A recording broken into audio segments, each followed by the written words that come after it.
श्री भगवान कहते हैं, हे देवी, स्वाम्भु मनु मनवांचल में जब तुम्हारा पहला जन्म हुआ था, उस समय तुम्हारा नाम था पीसी और ये वासुदेव सुताप नाम के प्रजापति थे।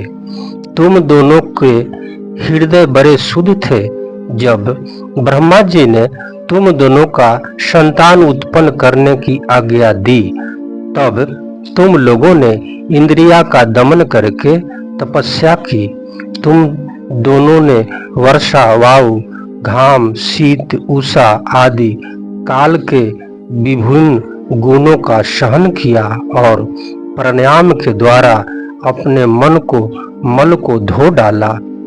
तुम दोनों कभी सूखे पत्ते खा लेते थे और कभी हवा पीकर रह जाते थे। तुम्हारा चित्त बड़ा ही शांत था। इस प्रकार तुम लोगों ने मुझसे अभीष्ट वस्तु प्राप्त करने की इच्छा से मेरी आराधना की। मुझ में चित्त लगाकर ऐसा परम दुष्कर और घोर तप करते करते देवताओं के 12,000 वर्ष बीत गए। पुण्यमयी देवी, उस समय मैं तुम दोनों पर प्रसन्न हुआ, क्योंकि तुम दोनों ने तपस्या, श्रद्धा और प्रेममयी भक्ति से अपने हृदय में नित्य निरंतर मेरी भावना की थी। उस समय तुम दोनों की अभिलाषा पूर्ण करने के लिए वर देने वाला राजा मैं इसी रूप में तुम्हारे सामने प्रकट हुआ। जब मैंने कहा कि तुम्हारी जो इच्छा हो मुझसे वर मांग लो, तब तुम दोनों ने मेरे जैसा पुत्र मांगा। उस समय तक विषय भोग से तुम लोगों का कोई संबंध नहीं हुआ था। तुम्हारे कोई संतान भी नहीं थे। इसलिए मेरी माया से मोहित होकर तुम दोनों ने मुझसे मोक्ष नहीं मांगा। तुम्हें मेरे जैसे पुत्र होने का वर प्राप्त हो गया और मैं वहां से चला गया।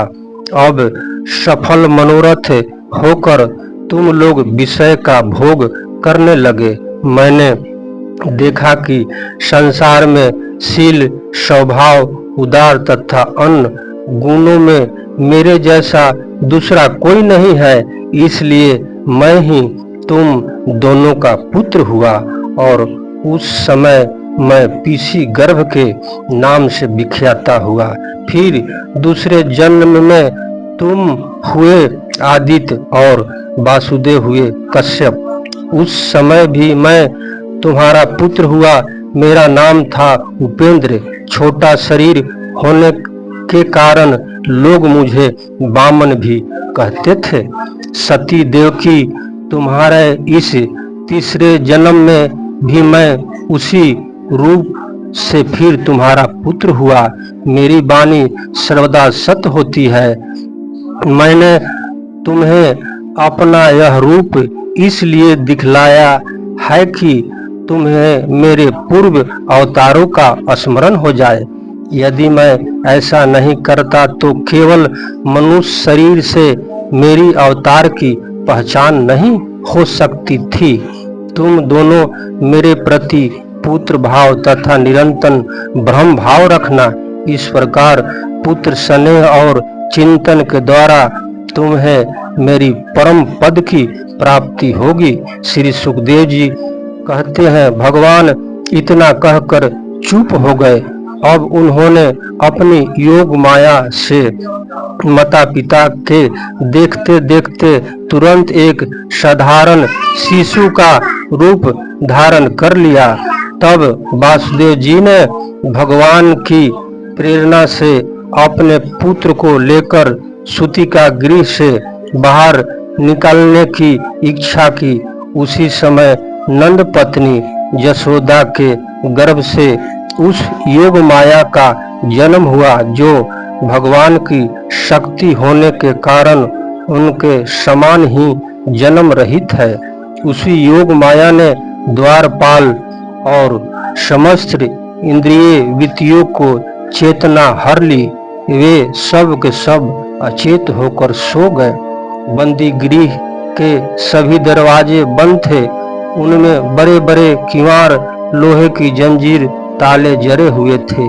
उनके बाहर जाना बड़ा ही कठिन था, परंतु वासुदेव जी भगवान श्री कृष्ण को गोद में लेकर जय ही उनके निकट पहुँचे, तय ही वे सब दरवाजे अपने आप खुल गए। ठीक वैसे ही जैसे सूर्योदय होते ही अंधकार दूर हो जाता है, उस समय बादल धीरे धीरे गरजकर जल की फुहारें छोड़ रही थी। इसीलिए शेष जी अपने फनों से जल को रोकते हुए भगवान के पीछे पीछे चलने लगे।